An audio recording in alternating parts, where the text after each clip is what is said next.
Hey everybody, welcome to the webinar for tonight. We're talking about real estate risk in the private placement memorandum, or better known as the PPM. I'm joined tonight, my name is Ryan Gibson, and I'm with Spartan Investment Group, and I'm the Chief Investment Officer at Spartan. We are a real estate syndication and development company specializing in self-storage, and we are fortunate enough to have Mauricio Rauld, who is a syndication attorney and is joined with us tonight. Mauricio, how are you doing? I'm doing great, Ryan. Great to be back. Yeah, thanks. Yeah, it was just about a month ago where we had you on talking about operating agreements for the syndication of real estate and investments, and we really learned a lot and took a lot away from that. That's another webinar that we have that's available on the Spartan Investment Group network, and yeah, we appreciate you coming back, and we're getting into the stuff that nobody likes to talk about, but is one of the most important things, I think, in real estate, which is the risk. Yep. So, yeah, so Mauricio, just real quick, why don't you just tell us a little bit about your background? I know people have kind of know who you are from previous endeavors and previous webinars, but tell us a little bit about yourself. Yeah, so just real quick, I'm the founder and CEO of Premier Law Group, and we are a syndication law firm, a securities law firm, and our practice is exclusively real estate syndications. 100% of my clients are real estate investors. Almost all of them are doing real estate deals. I've done a couple of wacky, cryptocurrency funds and a little bit that my real estate investors like to dive into, but 99% of my raises are real estate, and most of those are apartment complexes, but I do self-storage. I've done mobile home parks. I do a little bit of everything. So I've been doing this almost 20 years now, and yeah, I mean, just really just plugging along, and really happy to add value. Those of you who know me, that's kind of my shtick. I just try and add as much value as I can, and that's been working pretty well for everyone. And I know you have a YouTube channel. What's your YouTube channel link? Yeah, I finally got one. It's just under my name. It's Mauricio Rauld, and I just got it up and running. It's probably been a month ago now, but I started with a bunch of videos, maybe 5 of them, I think, and but I'm going to be posting a lot more up there. So yeah, there's going to be a ton of content on there. So if you want to head over there and see a couple of my videos, add to the view count, that would be cool. And if you want to subscribe, even better, because right now obviously it's brand new, so I'm just trying to get some traction. Awesome. Yeah, likewise with Spartan Investment Group. We have a YouTube channel. We talk about some properties that we walk and how we do due diligence on deals and upcoming previous webinars and things like that. So check it out. All right, well, without further ado, let's get the disclaimer out of the way. I know the attorneys love this. We aren't offering advice, so seek outside counsel. This is just a general overview, and seek your own advice. And information contained within is subject to change, and perform your own due diligence. So with the disclaimer out of the way, we're just going to talk about this investor educational series that Spartan Investment Group is putting on. We talked about operating agreements on the last webinar. If you missed it, that's available to you. Just let me know by email, and we can get you the previous recording and the slides. Tonight, we're talking about the private placement memorandum, and we have an upcoming webinar next week on June 26th with not quite January yet, with Clint Coons from Anderson Advisors. He's going to go into self-directed retirement accounts and all the ins and outs of that. So that would be a good one to join us on. And we're going to be doing a how to complete due diligence on a sponsor or an operator, and how an K1 impacts your tax return in a real estate syndication. And we're going to talk a little bit about completing due diligence on a sponsor tonight, because that does play into risk. So that's just kind of our upcoming webinar series that we have planned for the rest of 2019. And so we hope you'll join us on those. So tonight, just to kind of zoom in on where we are and what we're talking about, we're talking about the left-hand side of the chart, or the PowerPoint here, which is the equity. So we're talking about direct ownership in a project. We're talking about when you invest in equity, you're talking about the risk, the reward, returns not being guaranteed, but it's potentially a higher return potential. And equity is typically paid last after expenses are paid. And so we're not talking about a debt investor who may be secured with a promissory note or deed of trust. We're talking about equity. So we're just just for the sake of, kind of setting up the call tonight, that's what we're doing. Mauricio, we talked a little bit about this before on the previous webinar, but let's kind of just talk about, when you invest in a real estate syndication. A syndication is essentially when we pool investor capital together. Individual investors come together and we raise money to purchase an asset or a property, and we use the money for a variety of things: make improvements to the property, or maybe for the down payment, or for operating reserves. Let's talk just a little bit high level about the documents that are required for a syndication that an investor or an operator might be looking for. Yeah, so the documentation, I'm going to change the order a little bit, because in my mind, the private placement memorandum, which I know we're going to talk about today, is kind of the main document. That's the front and center, and that's where all the risks are, all the disclosures are, and I won't get into detail because we're going to talk about that in today's webinar. And then the rest of these are actually, when I do these are all sort of exhibits to the private placement memorandum. And so the first exhibit is the operating agreement, which is really the document that outlines really all the rules and regulations and procedures of the investment, really, because it's, what investors become as members or owners of this company, this LLC, and the operating agreement is the governing document. So if there's ever a dispute, if there's ever a disparity, for example, or the sponsor told me one thing and we're not quite sure, or he's not doing that, then you go to the operating agreement to see what the procedures are and what the remedies are, and what the process needs to be followed in order to accomplish something. So that's a very important document, and that's also where we kind of split the memberships between the investors and the sponsors, and all the crazy stuff that you can put in there. That's typically what goes in the operating agreement. The business plan is really your marketing document. It's not really a legal doc, although I do spend a lot of time with my clients going through that business plan just to make sure it's not misleading and it's accurate. A lot of people put their numbers in there and the pro formas, which is fine, but somebody needs to, I don't have a numbers background, but I'm pretty good about, I've done so many of these that I can go through these pro formas, and I very often pick up errors in math or just the way they've done it. It just doesn't add up. And so we want to make sure we're not misrepresenting the investors and misleading them with the numbers. And so my job is to double check that and just do that deep dive. It's also my introduction to what your project is, what it's all about. I mean, this is something that very closely, so you draft it, but I spend a lot of time going through it. But this is your marketing piece. This is what's going to sell your investment. A lot of people, I don't know what they think the PPM is ultimately what's going to sell it, or the investors say, hey, send me the PPM and I'll make a decision. But the reality, it's the business plan and then your conversations with the investors that is going to sell it. And I always kind of joke that you have to almost oversell it, so that when they do get the PPM, it doesn't scare them off to the point that you've done such a good job on the business plan that they don't back out after reading the PPM, because it can be a little bit onerous. The the purchaser questionnaire is a critical document because it's something that you keep in your file to make sure that you keep track on not only how many investors you have, but how many of them are accredited investors and how many of them are non-accredited but sophisticated. As you guys know, some of the exemptions, the ones that most people rely on, let's take a 506B, for example, it limits the amount of non-accredited investors you can have.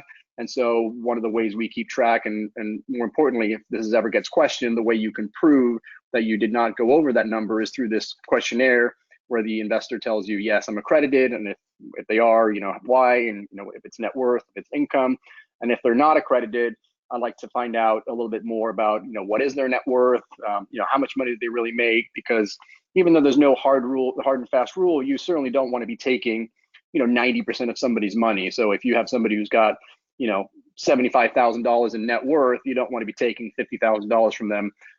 A good rule of thumb, I think, is probably 25, 30% at most. But you want to have that information so you can figure out if this investment is actually suitable for the particular investor. So that's an important document, but it's really primarily for the syndicator to have in their back pocket in case something happens in the future and you get questioned. And then the subscription agreement. And some people combine these two. They put the questionnaire inside the subscription, but I like to break it out, kind of like you did, Ryan. And the subscription agreement is actually the actual legal document that actually subscribes them to the syndication. So that's where you would put down how much money you're investing, how many units you're buying, and all your information, and your EIN number, your social security number, your address, your phone number, and then finally your signature that says, hey, I'm investing 50,000 or 100,000 or what have you. And then you as a syndicator at some point countersign that. And I like to, whether it works or not, I haven't found out yet, but I like at least to draft it in such a way that I say that the investors don't actually become a member of the LLC until you accept them by countersigning that subscription agreement. In all honesty, it probably depends on when the money came in the door, but at least I like to have that argument. And it's primarily for the blue sky state filings. There's a deadline to file some of these things within 15 days of the sale. And so the question becomes, when did the sale happen? I at least want to have the argument that the sale didn't happen until you countersigned, and I always recommend clients countersign kind of them all together at the end of the deal. So you at least have an argument that if you went by the 15 days, at least when the money came in, you can argue that you had a little bit more time because you didn't actually countersign the document till later. Yeah, and that makes then one last, sense. I'm sorry, Ryan, one last thing. And so the other thing that's not on here that I wanted to bring up, because it relates a little bit to your prior slide, is it sometimes when we're doing some type of a lending fund, then sometimes we do include also the actual promissory note between the lending fund and your project. So there's sometimes some additional documents, but these are the ones that 90 to 95% of the time are the ones you're going to see. Makes sense. No, and that's really important. And I think to kind of rehash your statement about the business plan, kind of selling the investment.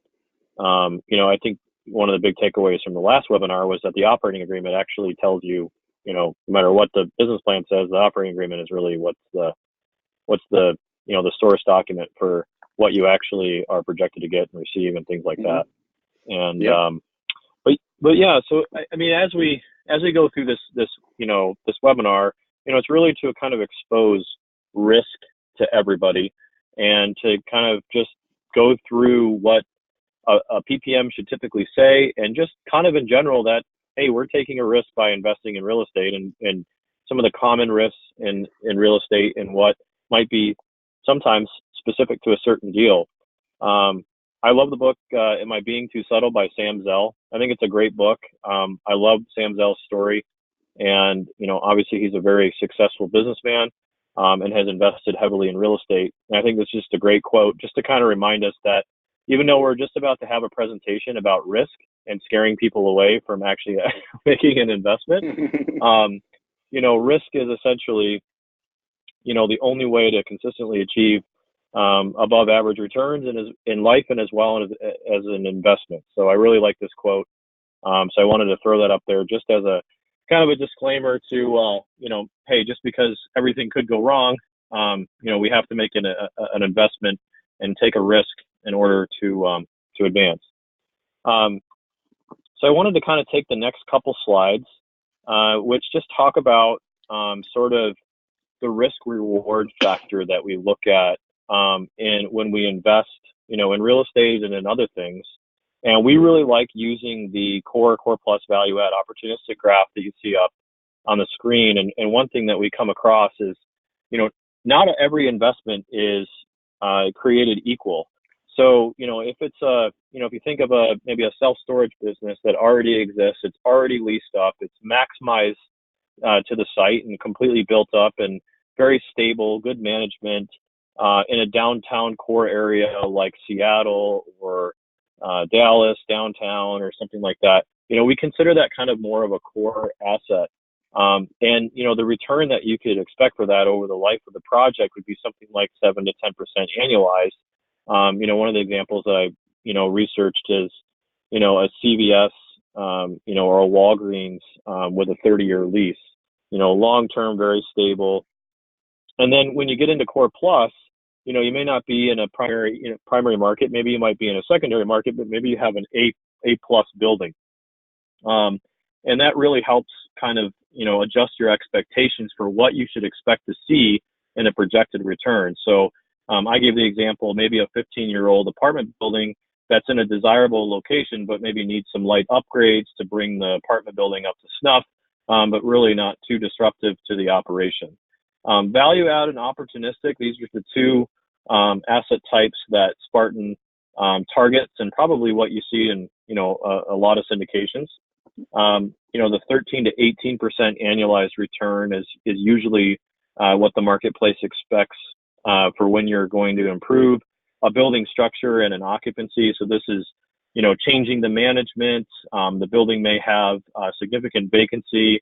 There might be an opportunity to take units offline and refurbish them, put them back online.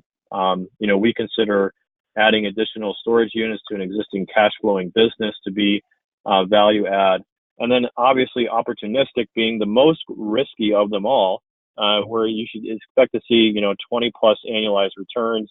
For those that have invested in the Black Diamond self-storage project, that's a great example of a opportunistic deal where it's, projecting what's expected in the market for opportunistic returns. And it's very risky because there's government agencies that require approval, there's permitting, timelines can get stretched, they can get compressed, they usually get stretched, they usually go a little bit longer, or there could be delays. But obviously your expectation is that the upside could be greater as well. So that's basically kind of the way that we, look at risk and reward. You can make one quick kind of this is kind of smiling in my mind. If this was talking about risk, and then if this was a presentation or obviously it's not, but I mean, if this was a business plan, I would definitely have all kinds of asterisks around these annualized returns. And just, again, that's kind of what we do. We add little disclaimers, disclosures to say, look, these, let's call the value add 13 to 18%. We have an asterisk there that says, these are obviously, for just to give you an example, these are not guaranteed. These are, we have no idea what these, all those disclaimers that we want to put in there to make it clear that we're not promising 13 to 18%, but this is kind of our best guess, and it's really what it is based on more than a guess, but it's just based on hypothetical scenarios, and it's certainly not a guarantee. Absolutely. That was funny. That's what we're talking about. Yeah, exactly. And these are all, this isn't for any specific deal, and it's obviously, a projection on all these estimates. So risk mitigation, I really like this, the aviation industry kind of taking a chapter out of the playbook there. They talk about the Swiss cheese model when it comes to risk. So the idea is that, if the holes in the Swiss cheese all line up, you have a fatality or a catastrophe in aviation. And, the risk mitigation starts with you, and that as soon as there's an error or something doesn't make sense, or, you find something in due diligence, that's the time to sort of stop what you're doing and trap the air. So, usually when a deal goes bad, or when there's a catastrophe, it's not just one thing that made the whole deal go wrong. It's a chain of errors, chain of mistakes that all lead up to the event. And so the Swiss cheese model is kind of, where all the holes line up and it just goes right through to the bottom to where you see the losses. So, one thing I like to, to help investors, understand is that, if an operator is making you a promise, or if they're, guaranteeing something, that's probably a red flag. Any lack of business plan or documents, or not having a vision for what they're going to do with the property on paper, or just providing these offering docs, not having the documents and just saying, oh, well, I just talked to my random attorney and this is all good. We're just going to do an LLC and life is good. But you're investing money and expecting a passive return. That could be a red flag. People who say this is a once in a lifetime opportunity and an opportunity like this will never exist. Please try to ignore those people. It's, these opportunities, these opportunities are not once in a lifetime. There's many, many real estate transactions, thousands and thousands of transactions, daily, weekly, monthly, whatever. These things are not once in a lifetime. There are deals that come up. Real estate is could be scarce in supply, but there's always more of it. So, and no track record, I think that's a really important thing. I mean, somebody could not have a track record and be perfectly great, but, it could be something that just is up to your preference of how much track record somebody has, or how much they have, how much experience they have in doing one thing. So, I encourage you, kind of make your own checklist and come up with the things that you have a personal preference for. Maybe you don't like doing opportunistic, or maybe you only like to do opportunistic, but you have a certain threshold or criteria that keeps you safe and comfortable with the investment that you're making. Yeah, let me just interject too. The lack of the business plan and the docs is a big one. I can't remember if we told this story the last time, so if it's a repeat, forgive me. But I've often reviewed documentation. Clients have asked me, hey, can you review? I'm thinking of investing, even though I usually represent the issuers or the sponsors, but they sometimes ask me, look, I'm going to invest in this passive deal. Do you mind taking a look at the docs? And sometimes the biggest red flag is the complete lack of documentation, especially when it comes to the PPM, which we'll be talking about today. And when I ask them and say, hey, what's the PPM? You just sent me a business plan, and it was kind of a raggedy business plan, but where are the rest of the docs? They'll come back with whatever excuse they want to come back with and say, well, one isn't required, or whatever, it's less than $1 million, or whatever the excuse is. And I always tell them, that's, if they're cutting corners and not doing a PPM when they're supposed to be doing, that is a huge red flag. And if they're cutting corners on the documentation and not hiring a proper attorney, where else are they cutting corners on the deal? And this has happened now, two specific instances I remember now where this came up, and I said, look, it's a red flag.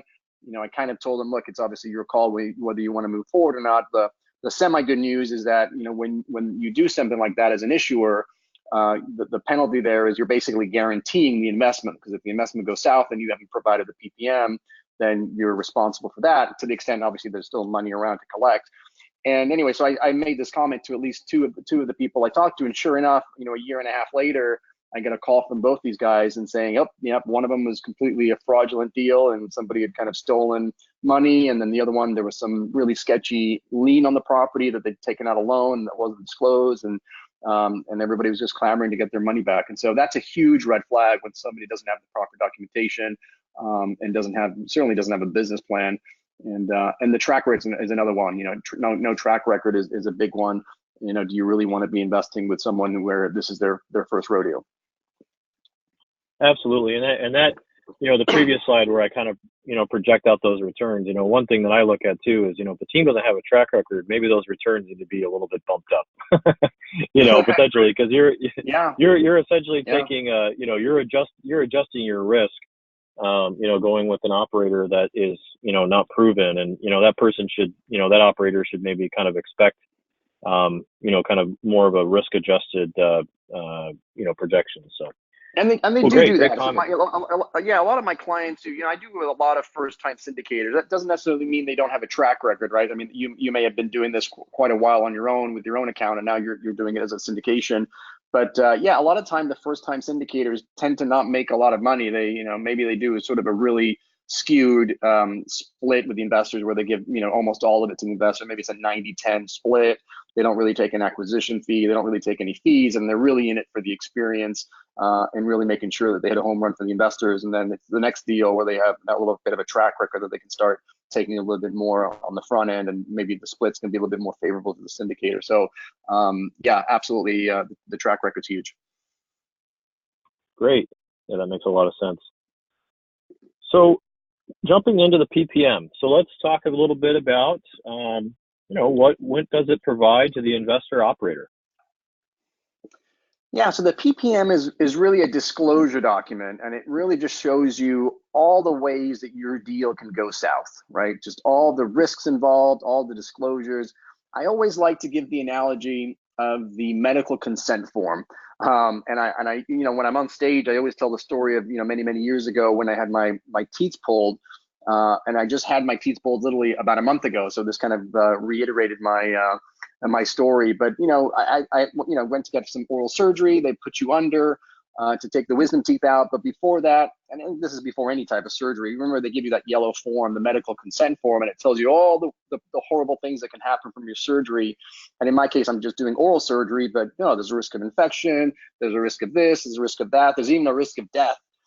Even though we all know the risk of that is minute and almost non-existent, it's in there in that medical consent form. And that's what the PPM is. It's just all the ways your deal can go south, and you're letting the investors know that there are obviously risks, and these are all the things that you may not even thought of the ways you could lose your money. And it's really meant to be a scary document. It's meant to be a document where if something does go south, they really have very little room to complain, because they'll say, well, you never told me that the market could turn or the capital markets could freeze up or what have you, and you can then just turn around and say, look, here it is on page 34. I clearly disclosed that was one of your risks, and that's really a protection. In my mind, it's a protection not only for the investors, which is really what it's meant for, it's also a protection for the syndicator, him or herself.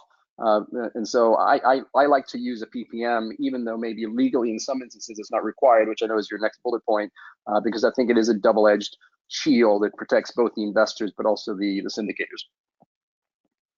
Great. And yeah, so when is it required? Is it required on every single syndication that an investor might see? No, so for most of you who are relying on a Reg D exemption, the only time the time the PPM is required is anytime you have non-accredited investors. That's the pivot point, that's the determination. And again, not to leave anybody behind, an accredited investor is anyone who has a net worth of over $1 million, excluding their primary residence, or has earned $200,000 the last couple of years with a reasonable expectation of earning that amount this year. And if you're married, filing jointly, that goes up to $300,000. And so if you have at least one non-accredited investor in your deal, you are required to provide them with a full set of disclosure documents, essentially the same level as if you were registering your syndication with the SEC. If you only have accredited investors, then you actually get to decide what disclosures you provide them, so long as those disclosures are complete. So obviously, in order to sell your investment, you have to give some kind of information. Something has to come out of your mouth. Something has to be provided in writing. You're not just going to say, "Give me your money. I've got a great investment." And but even that statement saying it's a great investment probably requires some kind of a disclosure on the other side. But obviously, you're going to be giving some information, and it's your obligation to make sure those statements are complete. And so even without a PPM, there is typically some kind of a risk disclosure document, but it's much simpler. In my world, I typically attach to either the operating agreement or the subscription agreement, I just attach sort of a list of risk factors that's maybe 4 or 5 or 6 pages, but it's certainly not the full 20, 30, 40 page private placement memorandum that outlines all the terrible things that can happen in your deal, and it gets into really detailed analysis. No, it makes sense. And actually, just for the listeners, that we've always had a PPM, both under 506 B and C. It probably will continue that way, but more likely than not. So we try to include one just because like I said, I mean, it protects everybody, and it also discloses the risks that are present in the deal. Yep, agreed. Perfect. So how is a PPM created? Is it unique for each investment? Because a lot of this stuff I see in the PPM looks repetitive sometimes. I mean, there definitely is a different deal. So you have a different description, different proceeds from return and things like that. But when you get down to the nitty gritty, what really changes in the risk in the fine print? Yeah, I mean, look, I've been doing this for 20 years and 15 years of doing syndication. So I've developed my PPM docs over those years, and I continue to add to it and improve it. But certainly there's a starting point that we all start with, and you can call it a template or what have you, but it's kind of your foundation. Because a lot of things are going to be from a structural standpoint very similar. Here's the name of the company and the address, and here's your business description, and and even when it comes to real estate in general, there's usually a general risk description, so it's the risks that are applicable to all real estate, so that'll be similar. But each PPM really is meant to be unique to your deal. And what drives me crazy is I spend a ton of time on the front end with clients, with my syndication clients, really underwriting their deal. I'm trying to understand their deal, asking 1,000 questions, having 1,000 comments, going through that business plan, because I need to find out the specific and unique risks that pertain to that particular investment. And it could be the exact same market. It could literally be the same apartment complex that's across the street, but each property has its unique things. And I don't know what those is. I can't really speak generally, but let me just one we did a couple of weeks ago, where there was a couple of sex offenders that were in that particular building, and so we disclosed that. Or maybe there's a lawsuit that's specific to the building and that's ongoing, and that's something we need to disclose. Or maybe there's maybe the sponsor has filed for bankruptcy or has been committed a fraud or something. I mean, all that information needs to be pulled out from the client. And the only way I can do that is through a conversation and constantly being on the phone and looking at the docs and having communications, which really drives me nuts when either people try and go to sort of a cheaper thing and just kind of get a templated PPM, or maybe they just get a questionnaire and they fill it out and somehow they generate a PPM. I don't know how they do a complete job of understanding what all the risks are without having that conversation. And a lot of time it's like pulling teeth. Like, I really have to dig in there, and suddenly, boom, oh, you didn't tell me about this, and sometimes they don't. The syndicators don't think it's material. They don't think it's important. They don't think it's relevant. And sometimes they ask me, it's like, hey, this happened. Do you think we should disclose that? And if you ask that question, the answer is probably yes. But so every deal is absolutely unique. But yeah, you'll see a lot of the stuff is repetitive, but maybe it's 60% is kind of, especially if you're doing the same type of real estate investment, you might see the same things. But a good PPM really drills down and tries to pull out all of the risk factors and disclosures and make sure all of those are in there. Because if you just miss one, oh, I forgot to mention that that I filed for bankruptcy 5 years ago, which is a financial issue, and you're going to be screwed, because somebody's going to argue that had I known that you had filed for bankruptcy and don't really know how to handle money, then I wouldn't have invested with you, and now suddenly you're in trouble. Yeah, that's a great point. And I think the last one is a pretty simple answer. Do I have to sign the PPM? How do I know if somebody signed and acknowledged it? I know that you have your clients, I think, acknowledge and sign that when they sign the subscription agreement. There's some fine print that says, I read and acknowledged the PPM, or something to that tune, correct?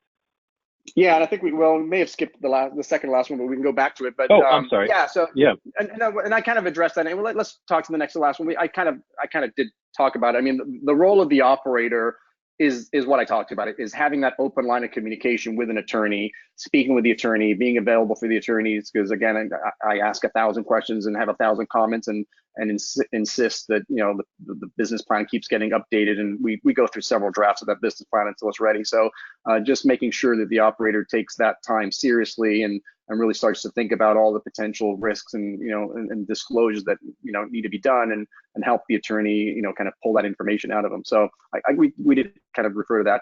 And on the signature, yeah, typically the PPM, as I mentioned, and again, everybody does it a little bit differently, but for me, the PPM is just a disclosure document, and then it has all the exhibits. Exhibit A is the operating agreement, Exhibit B is the questionnaire, Exhibit C is the subscription agreement, Exhibit D is your business plan, maybe Exhibit E is something else, like one of the notes. And so you don't actually sign the PPM itself. What you do sign is a subscription agreement, and in that subscription agreement, there's a representation and an acknowledgement that you've read the PPM, you understand it, and either you or some financial representative understands all the risks that are in there, and that's how we kind of get confirmation that you've actually read and have become aware of all the disclosures that are in there. Perfect. So let's dive into the PPM a little bit. So I kind of went through a PPM that you had put together, and I just I actually read it. It was enjoyable reading. It just kind of I didn't scare myself too much out of investing again, but I did. You cured your insomnia, right? That was the other thing. You cured your insomnia. Well, I've been sleeping great for the last week because I've been really getting into the PPM and reading it and understanding it. No, but I just kind of pulled out, and we don't have to go through every single one of these, but I just kind of pulled out, the high level section headers for the real estate, the risk factors section. Is there anything in here that kind of stands out that you like to talk about, or anything that's kind of eye-opening or people don't realize, or maybe you have a great story on? Well, I think the ones that I'm not exactly sure where it fits into these, but the ones that I focus on quite a bit, I focus a lot on the financial side, on the pro forma. That's a lot of sophisticated investors will actually just skip straight to that, because that tells you a lot of the story. Like if I look at a financial pro forma and a use of funds, I can understand the structure, I can see what the splits are. I mean, there's a lot of information I can get. And so a lot of the risk factors have to do with that. And to me, the main thing that I like to disclose is obviously, and maybe this is part of real estate risks in general, but real estate doesn't just go up all the time, right? I mean, we've had a really good run for the last 10 years or so, maybe it's 11, well, probably 10 years, almost 10 years. But real estate does go down, as we all know, back in the Great Recession. And so your performers are always based on, oh, I'm going to get all this rent growth, and the value of my property is going to go up, and we're going to refinance, and everything's going to be great, and I'm going to sell it in 5 years, and we're going to make a huge profit. And just reminding people that there is a chance that this thing may either go down or may not go up as much as you think, even though we're adding some value. That may even just maintain the property. So that's one of the risks people need to understand, that there could be another great recession, or even just a regular recession that could impact the numbers. And similarly, all the assumptions that people put into their pro formas. So the main one being obviously the rent escalation, right? I mean, you can make any deal work out if you just put enough rent escalations in there. So if you suddenly are assuming a 20% rent increase from year 1 to year 2, like that to me it's not necessarily a red flag, but I'm going to start grilling you as to why that is, and that's going to be a risk disclosure that we may not be able to get the rents. I know that that's the plan. We're going to do all these beautiful improvements, and we're going to raise the rents from 1,000 to 1,200, a nice little 20% bump, but there's no assurances that we can get those rents, and people need to understand that risk.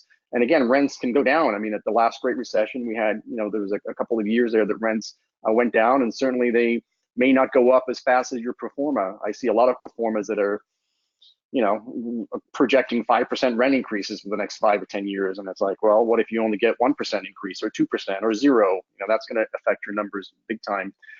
The other one I like to disclose, and maybe this is economic uncertainties, but or financial, the financing requirements, one of those two. But the other one that's a big one is I see a lot of people doing short-term loans, whether it's a bridge loan or it's a hard money loan, and then the plan is always, look, this is a great deal, great rate that we got, but it's only 18 months or it's 2 years, and we're gonna, in 2 years we're gonna just, turn this into a long-term, Fannie Mae or whatever long-term financing.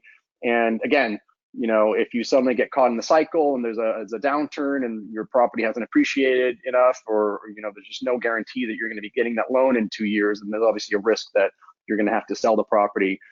So those, just right off the bat, those are kind of the three, and maybe that's number 16, the risk of financing. Those are probably the biggest risks that I'm really focusing on now, because my real concern these days is that I do feel, and this is just a personal opinion, but I do feel that the risk of having some type of a slowdown, although you could argue a slowdown's already kind of happened, but certainly some kind of a recession in the real estate market, it's potentially here in the next 3 to 5 years.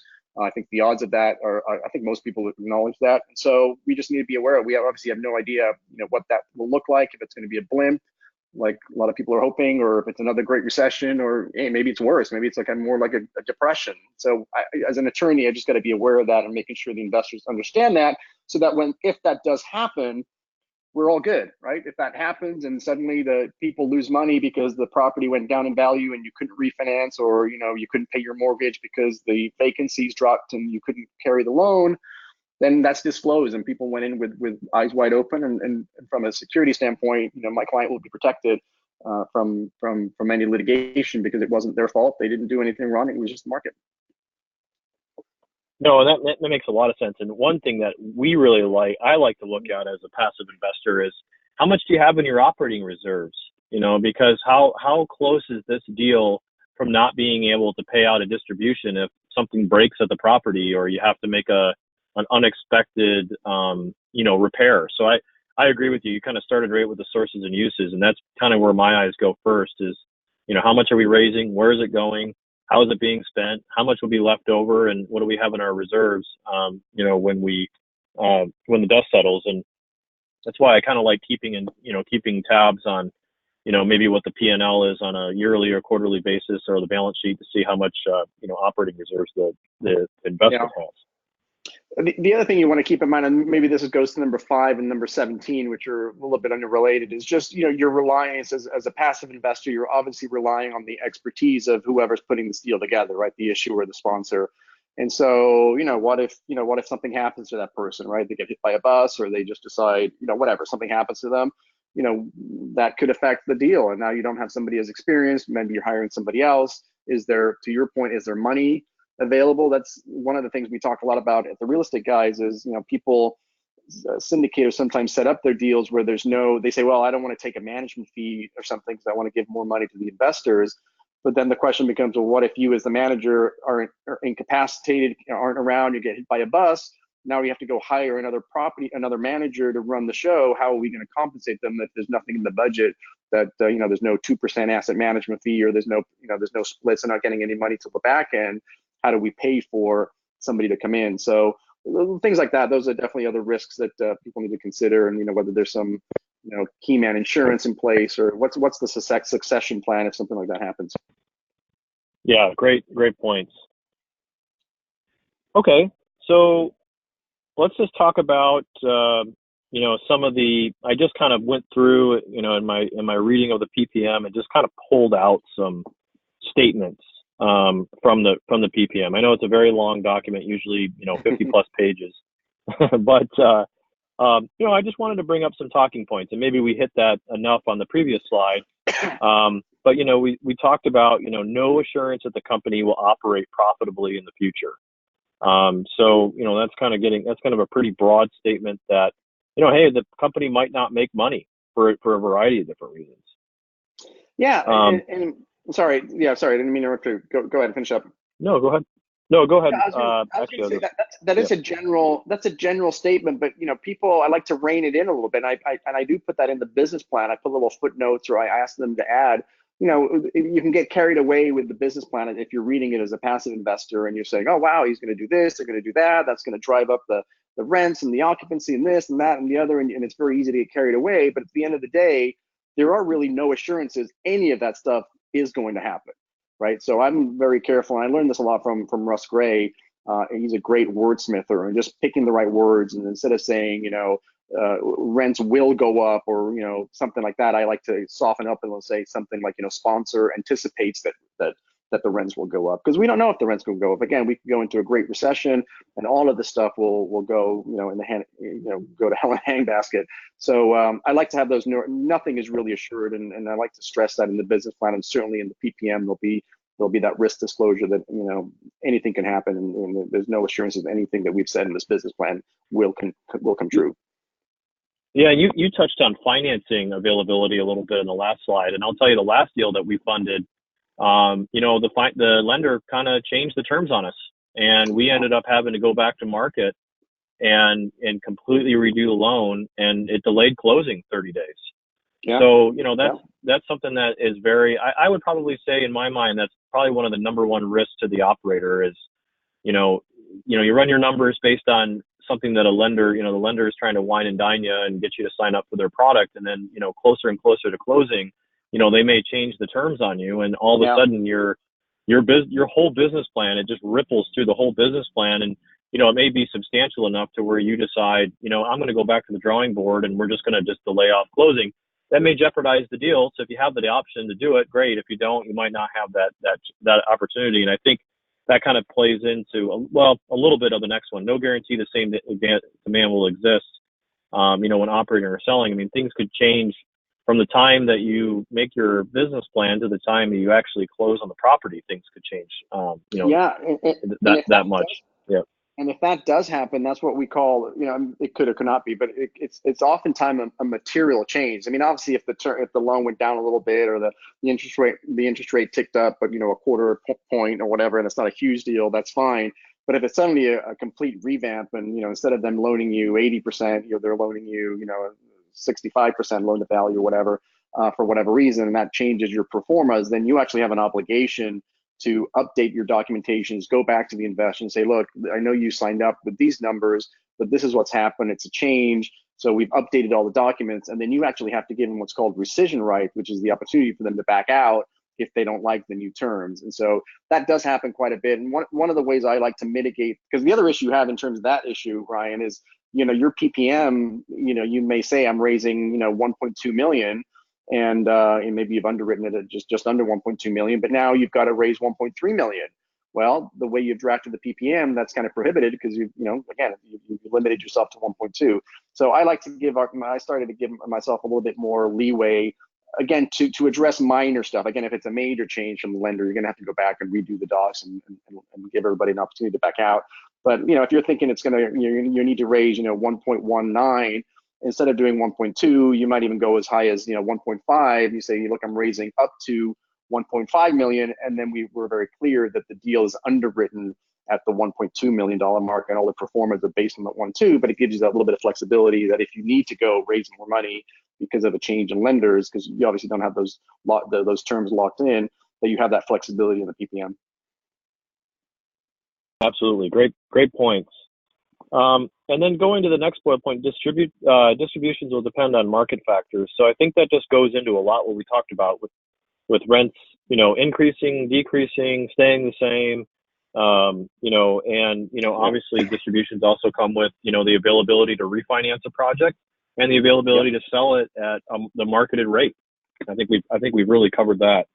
Well, I'm actually gonna add one more point to that, because that triggered something in my mind. So obviously, just when you're in an equity position, let's say this is an 80-20 deal where the investors are getting 80% and the sponsors are getting 20.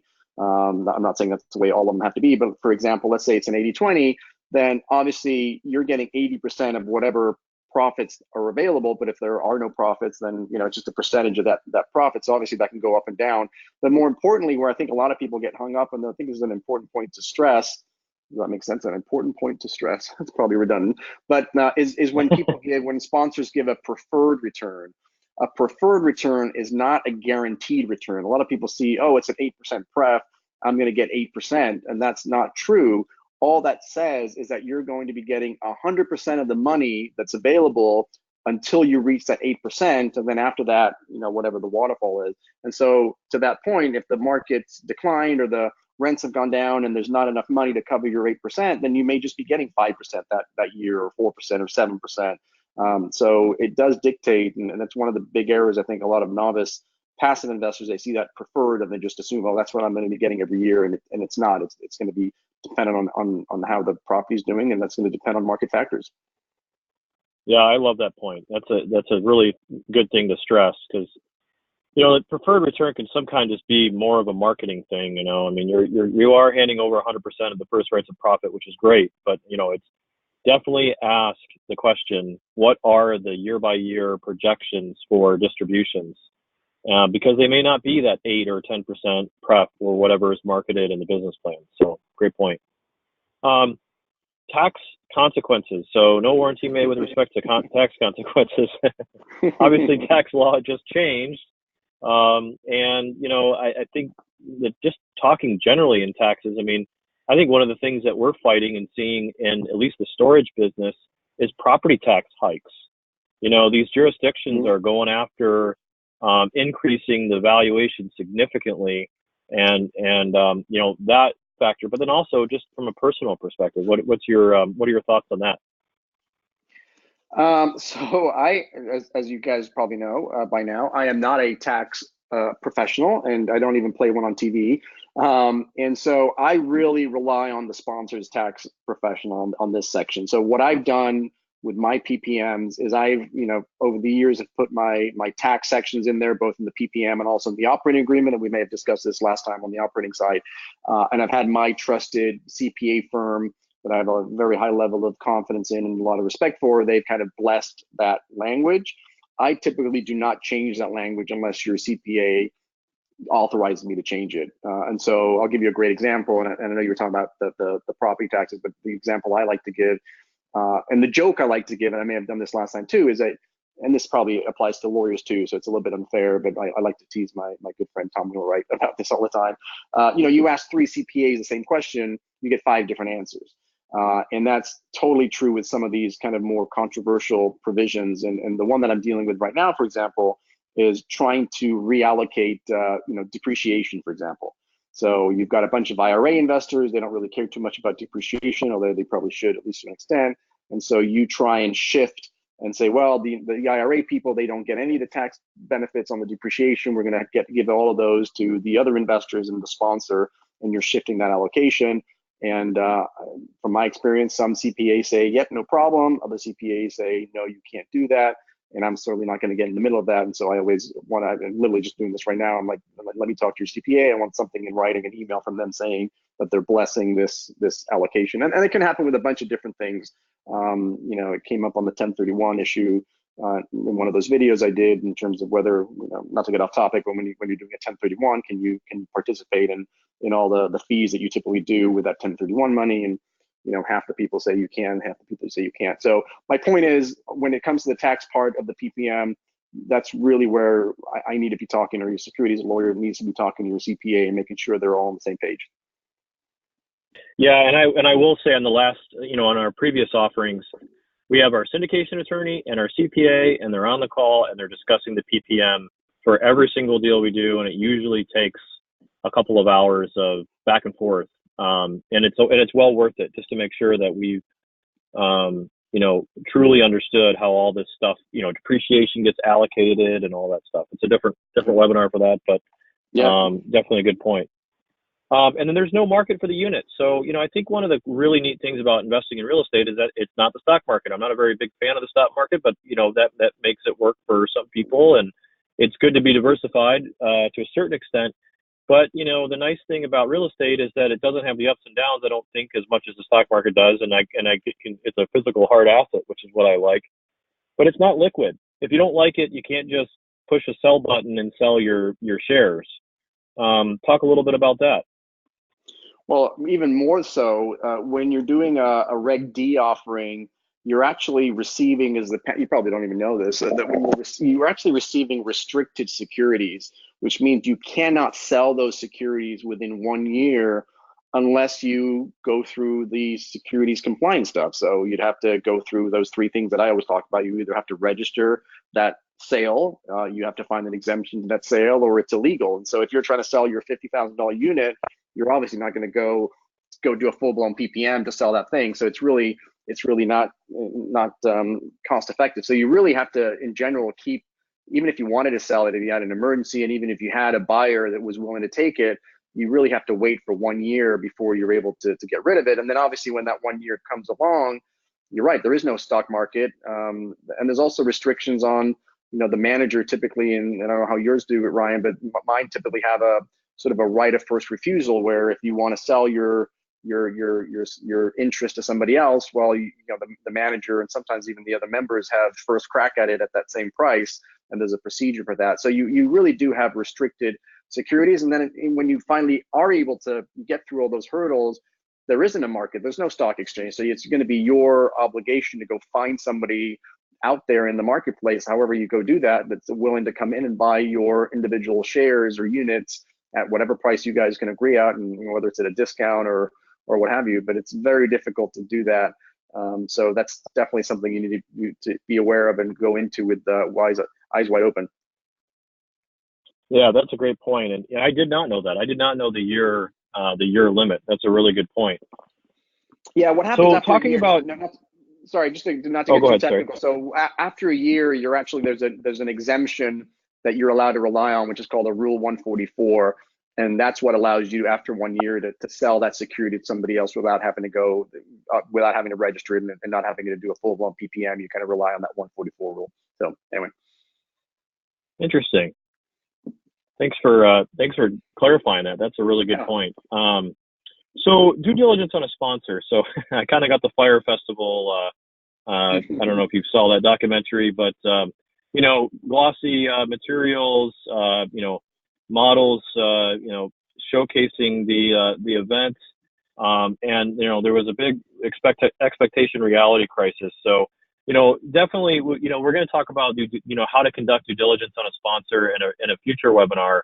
But it really plays into the risk, and just because somebody spent a couple $100 on a super awesome marketing prospectus, definitely pop the hood open and make sure there's an engine in there, and that there's a team, and understand who's on the team. And some things that I like to sort of do on operators is how many years have they been in business, and what due diligence checklist did they follow and complete to invest in the property. And one thing that I really like, for doing due diligence on somebody who's doing maybe a raw land development or an opportunistic event, survey, geotech, environmental, at least a phase, obviously a phase 1, and a study of the property, and what documents have been created that you can view and you can look at your own due diligence. And if they're, if they're sharing those documents with you,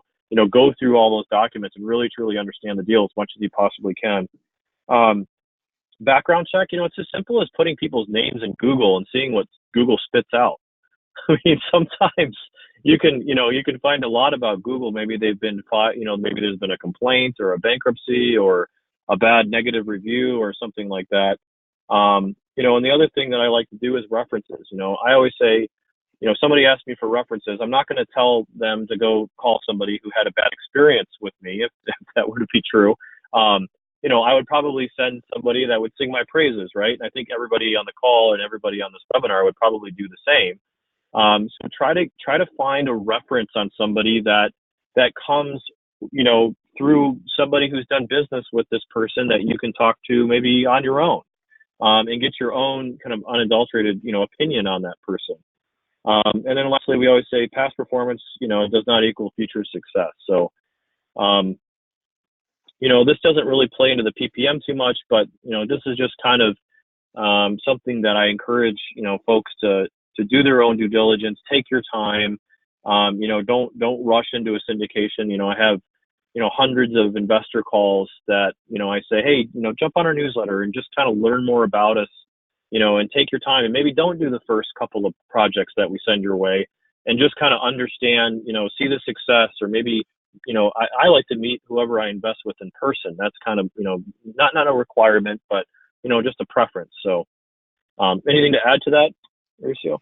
The last one, let's tie it back to the PPM. I mean, past performance is not equal future success. That's definitely something that's in the PPM and even in the business plan, because obviously syndicators like to toot, their prior deals and, look how awesome, our returns have been for the past 3 or 4 years, and look how successful we've been. And obviously that's no guarantee of future. But the other thing that to tie it back is, if you are a syndicator and you're certainly entitled to put your prior deals in the business plan or wherever you want to put them, but you cannot cherry pick, right? You cannot just pick the 3, if you've done 10 deals, you can't just like, oh, these are the 5, these are the 5 best deals. If you're going to talk about prior deals and show examples of prior deals, it's got to be complete. You've got to show all 10, whether they're good or not. So that's something that to be aware of. And if somebody's giving you the prior deals, just maybe that's a question for you to ask them, as like, hey, do you have any other deals, in addition to these 5? Because if they do, A, they should have disclosed it, and B, you can then point blank ask them. And if for whatever reason they say no, these are the only deals, and then again the deal goes south, you can always point to that as a misrepresentation that can save you. Interesting. Yeah, I didn't know that technicality. We put all of our previous deals in our portfolio projects, but I didn't realize that you couldn't do that. That's something that I'm going to add to my misleading. I mean, yeah. Think about it. I mean, it's it is very right? misleading. If you've got 3 deals and 2 of them were great, and one of them everybody lost all their money, and you just talked about the 2 that was really good, you're clearly omitting a material fact that there was a deal that didn't go right. So the safe thing would probably be not to talk about any of them, but if you want to talk about one, you got to talk about all 3. That's a great point. Okay, well, we're getting to the end here, so I always like to throw this out there. If you ever syndicate in a deal, I think that the industry standard should be what I have on the screen. You should be getting regular communications, project updates. You should get your K1 by no later than March 31st. There should be member meetings and minutes. Folks should be capturing what was talked about on calls, especially if it's an LLC for corporate formalities. Distributions, typically quarterly, monthly, one time, just depends on the project, and printed corporate docs. So printed corporate docs more of an optional thing, but these are the things that Spartan Investment Group does for all of our projects. But at least maybe 4 out of 5 of these things, you should be getting from your project sponsor or operators, or if you're an operator on the webinar, this is something that you should definitely consider, just so we can be good stewards of our investors and our investments, and keep people happy with the amount of information they receive for their investments. And honestly, it probably keeps you a lot of problems at bay as well. If you're not communicating, then people get upset, and especially if the deal's not going very well. So here's the final slide for questions, and I've put our contact information up on the screen if you'd like to take a note of that. We also, I forgot at the last minute to upload the slide deck, but if you'd like a copy of the slide deck, I'm more than happy to share that. It'll also get emailed out to our investor network at the end. But is there any questions that anybody has so far? You can use the question tool in the webinar here, and you can just type in your question if you have any. And it doesn't have to be related to risk. It could be really on anything.